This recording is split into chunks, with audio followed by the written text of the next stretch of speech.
बिस्मिल्लाहिर्रहमानिर्रहीम। अस्सलाम वालेकुम। कैसे हैं आप सब? मुझे उम्मीद है ठीक ठाक होंगे और खैरियत से होंगे। अल्लाह पाक आपको और हमें हम सबको अपने हिफ्ज़-ओ-मान में रखे। आज आपके लिए लेकर आई हूँ बहुत ही ज़बरदस्त रेसिपी।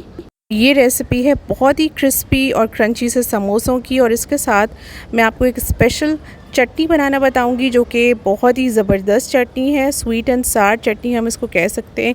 समोसों के ऊपर ड्रिज़ल की जाती है और बहुत मज़े की लगती है।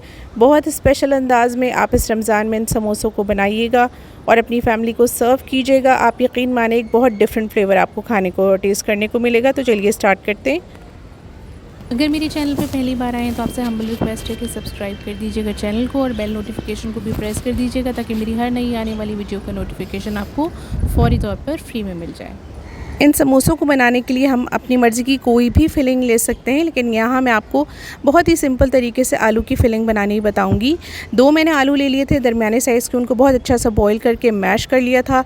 हाफ़ टी स्पून मैं उनके हिसाब से इसमें नमक डाल रही हूँ। हाफ़ टी स्पून मैंने इसमें कुटी हुई मिर्च डाली है। हाफ़ टी स्पून पिसी हुई लाल मिर्च डाली है। हाफ़ टी स्पून चाट का मसाला डाला है और हाफ़ टी स्पून ही मैंने इसमें भुना हुआ और पिसा हुआ ज़ीरा शामिल किया है। 2 टेबलस्पून मैं इसमें शामिल करूँगी हरा धनिया, और इन तमाम चीज़ों को बहुत अच्छी तरीके से मैं मिक्स कर दूँगी, क्योंकि आप इसको बहुत अच्छे से मिक्स कीजिएगा। कभी कभी ऐसा होता है कि समोसों में कहीं नमक बहुत तेज़ महसूस होता है या कहीं पे मिर्च, वो इसकी वजह यही होती है कि जो बैटर की मिक्सिंग है वो अच्छी तरीके से नहीं हुई हुई होती है। तो आप इस बैटर को बहुत अच्छी तरीके से मसालों के साथ मिक्स कीजिएगा। आलू की जगह आप चिकन की फिलिंग भी ले सकते हैं, कीमे की भी ले सकते हैं, जो आपको अच्छी लगे। मिक्स वेजिटेबल भी ले सकते हैं, लेकिन जो चटनी मैं आपको बता रही हूँ ना, उसके साथ आलू की ही फिलिंग जाती है और बहुत मज़े की लगती है। तो बस ये देखें, 2 मिनट में आपकी जो फिलिंग है वो माशाल्लाह से रेडी हो गई है।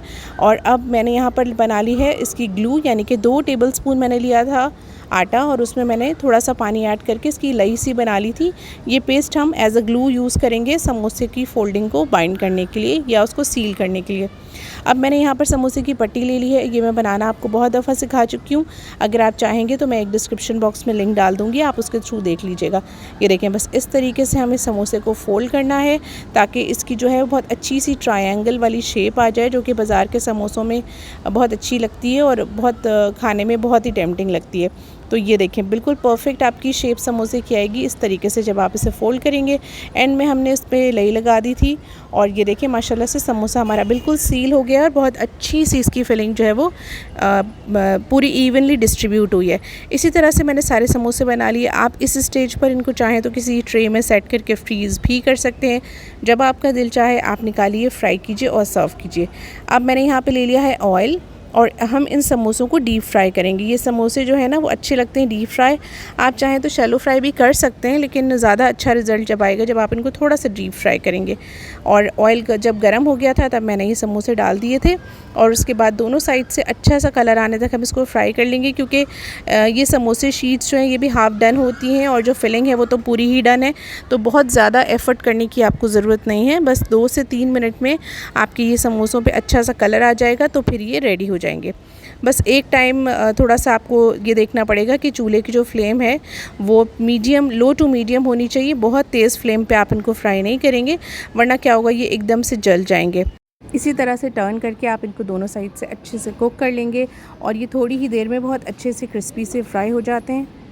जब ये इस तरह फ्राई हो जाए तो आप इसे किसी छन्नी पे निकाल लीजिए और थोड़ी देर के लिए ऐसे ही रहने दीजिए ताकि ये नरम ना हो और बहुत ही क्रंची से रहें। अब इनको हम प्लेट में सर्व कर लेंगे और इसकी सॉस प्रिपेयर कर लेंगे, जो कि हमें खट्टी मीठी चटनी बनानी है इसकी। 2 टेबलस्पून मैंने यहाँ पर ली है टोमेटो प्यूरी, जो कि हम आमतौर पर घरों में बना के रखते हैं। 2 टमाटरों को छिलका उतार के बॉईल कर लिया था और उसके बाद ग्राइंड कर लिया था, प्यूरी रेडी हो गई थी। 2 टेबलस्पून हमने इसमें शामिल किया है केचप, जो कि रेगुलर टोमेटो केचप होता है, वो इसमें डाल देंगे। आधा टीस्पून मैंने इसमें शामिल की है कश्मीरी लाल मिर्च, इसका कलर बहुत अच्छा आता है और मिर्च जो है वो तेज़ नहीं होती है।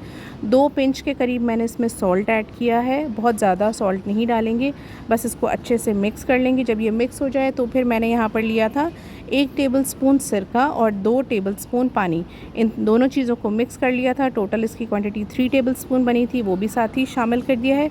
और जब ये सारी चीज़ें आपस में यकजान हो जाएंगी तब हम इसमें डालेंगे 1 टेबलस्पून शहद।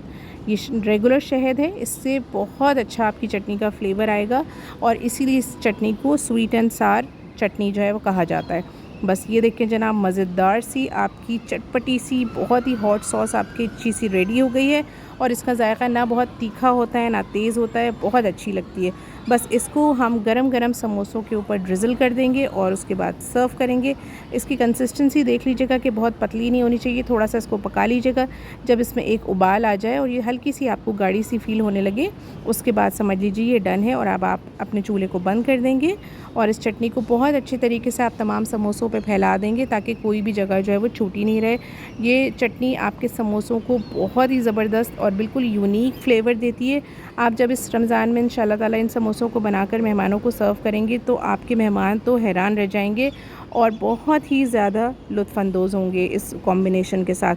तो बस जब इसमें डाल दें तो फिर मैंने इसके ऊपर थोड़े से मेरे पास सेसमी सीड यानी कि सफ़ेद तिल रखे हुए थे, वो स्प्रिंकल कर दिए।